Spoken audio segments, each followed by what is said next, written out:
Hello everyone and welcome back to another session on machine learning interview preparation. Today we are going to cover two very important concepts that are frequently tested in data science and ML engineer interviews. Our first question is explain recall in machine learning. This question falls under the topic of classification metrics and model evaluation. A lot of beginners focus only on accuracy when evaluating a model, but in real world scenarios, accuracy alone is almost never enough. There are specific metrics like precision, recall, and F1 score that give you a much more complete and honest picture of how well your model is actually performing. Recall is one of the most critical among this, especially when the cost of missing a positive case is very high. Let's understand this in full detail. So, what exactly is recall? Recall is a performance matrix used specifically for classification models. In simple terms, it measures your model's ability to correctly identify all actual positive cases from the dataset. Think of it this way. Out of all the real positive instances that exist in your data, how many did your model successfully catch? That's what recall tells you. The formula for recall is straightforward. Recall equal to TP divided by TP plus Fn, where TP stands for true positives, the cases where your model correctly predicted positive, and Fn stands for false negatives, the cases where the actual label was positive but your model incorrectly predicted it as negative. False negative are the missed positives, and recall is all about minimizing these misses.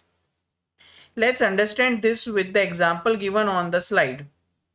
Suppose your model is designed to detect fraud transactions. In your test dataset, there are 100 actual fraud transactions. Your model correctly identifies 80 of them as fraud, but misses the remaining 20. Those 20 are false negatives. So your recall would be 80 divided by 100, which equals 80%. This means your model is catching 80% of all fraud cases but letting 20% slip through undetected. Now, why does recall matter so much? Recall is especially important when missing a positive case carries a high cost. Let's think about this in the context of each use case mentioned on the slide. In fraud detection, if your model misses a fraudulent transaction, that means real money is lost and a real crime goes undetected. The consequence of a false negative is very serious. In disease diagnosis, if a patient has a life-threatening disease but your model predicts them as healthy, they won't receive treatment in time. This can be fatal. In spam detection, if a spam email is classified as legitimate, it reaches the inbox and could potentially be a phishing attack. In risk prediction in insurance or banking, missing a high risk case can lead to massive financial losses. In all these scenarios, you would rather have your model raise a few false alarms, which can be reviewed by a human, than miss actual positive cases. This is why high recall is prioritized in these domains.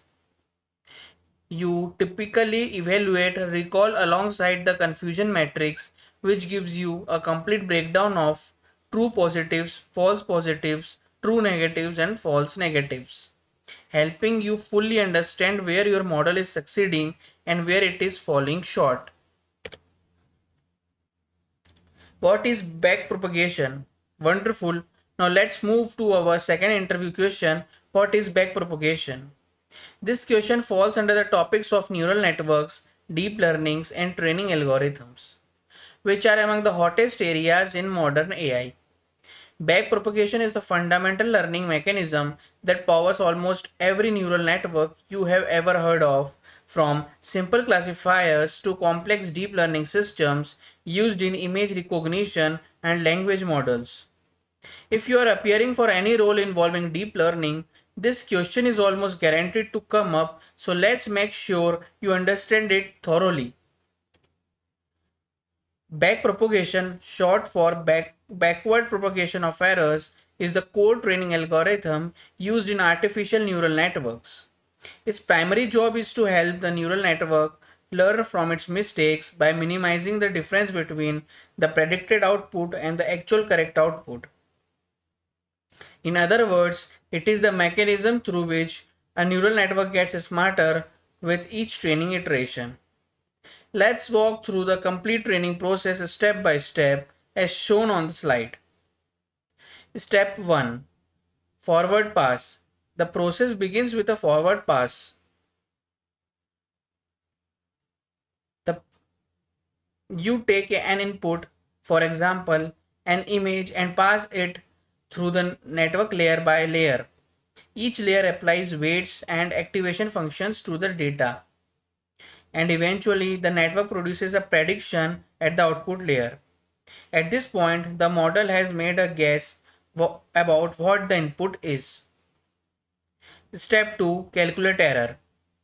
Once prediction is made, you compare it to the actual correct answer using a loss function, for example, mean squared error for a regression task or cross entropy loss for classification task.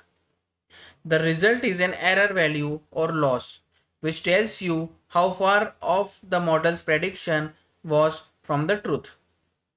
The larger the error, the more the model needs to adjust. Step 3. Backward pass. This is where the magic of backpropagation happens. The calculated error is now propagated backward through the network, from the output layer through each hidden layer all the way back to the input layer. Using the mathematical concept of calculus and the chain rule, the algorithm computes the gradient of the loss function with respect to each weight in the network. This gradient essentially tells you for each weight in which direction and by how much should it be adjusted to reduce the error. Step 4. Update weights. Now that the gradients are known, the weights of the network are updated using an optimization algorithm called gradient descent. The weight update rule subtracts a small fraction of the gradient from the current weight. This fraction is controlled by a parameter called the learning rate, which determines how big each update step should be. If the learning rate is too high, the model might overshoot the optimal values. If it's too low, the training will be very slow. Step 5. Repeat. Step 1 through 4 are repeated for every batch of training data across multiple epochs. An epoch means one complete pass through the entire training data set. Each time this cycle completes,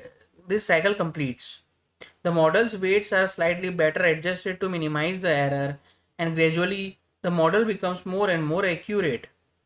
This process continues until the model achieves optimal or acceptable performance on the training and validation data. Now let's look at where backpropagation is applied in the real world. Image recognition.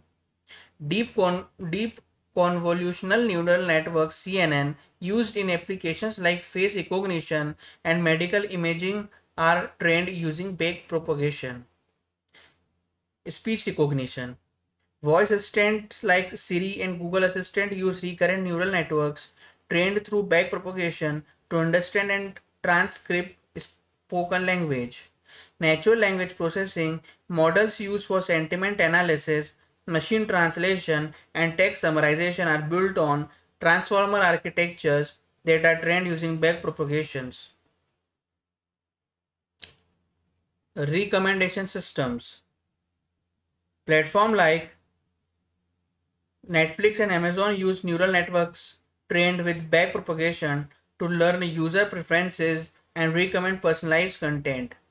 In conclusion, backpropagation is the engine that derives learning in neural networks. Without it, a neural network would simply make random predictions and never improve. It is the combination of the forward pass to make predictions, calculating the error, propagating that error backward, and updating weights through gradient descent, repeated thousands of times, that transforms a randomly initialized network into a powerful, accurate AI model. Thank you.